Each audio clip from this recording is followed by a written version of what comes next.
What you want to make sure is when you start thinking about joints, you're always going to want more polygons where the joints are going to be bending, right? This is a capstone course where the students work in large teams, an environment a lot more like what they'd find in industry than they do in most of our courses. The major elements that distinguish this course from the others is they work on a significant piece of software for the entire term, which is actually only 9 weeks, a very short period of time. Spaceship 1. That's that one. Spaceship 2. Here's a different one. We also, for the first time this year, used a commercial game engine, which meant the students had to deal with a piece of commercial software, commercial in the sense that it does very powerful things. Okay, so if I do the ambient light on it, it'll make the whole thing blue? Yes, yes. Okay, but what if I just wanted to make like the base blue, like a little sphere of blue light or something? You want to create a localized light for that and then set the properties, so like the color. I took this class 3 years ago, and this class showed me a lot of what I would be expecting in the real world. Companies out there are looking for students that have been through a big project and working on a team and dealing with problems associated with the team and then finding solutions for those problems, and that's the main concern that this class addresses. You've applied materials to color this, right?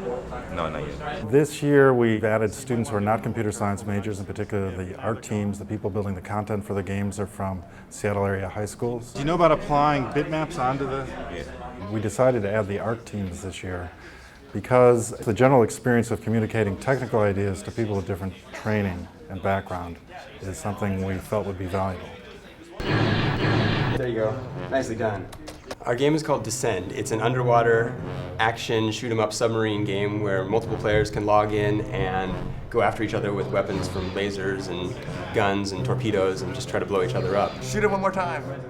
Use the ball. No. We had 2 separate components. We had a programming team for the University of Washington that did all of the code for the game, and then we had the art team from Marshall High School that did a lot of the 3-dimensional models. I spent a good 3 weeks in the lab up here just working on the submarines and stuff like that. I think the most rewarding thing was seeing all the modeling and texturing work I did, and because it's what you actually see in the game. The most valuable component of this course was probably working in a team and trying to learn this engine that we got in a very short amount of time and coordinate with everybody, making sure all the parts get done, making sure we split the work up right, making sure the models will fit into our game. We're really proud of the work that our University of Washington computer science and engineering students do in these capstone software design courses. It's really important for them to get an almost real-world experience before they complete their degrees. When they go out into the real world, they're going to rely very heavily on this experience. And in fact, it's a model of the kind of thing that we're trying to do at the University of Washington in all of our programs.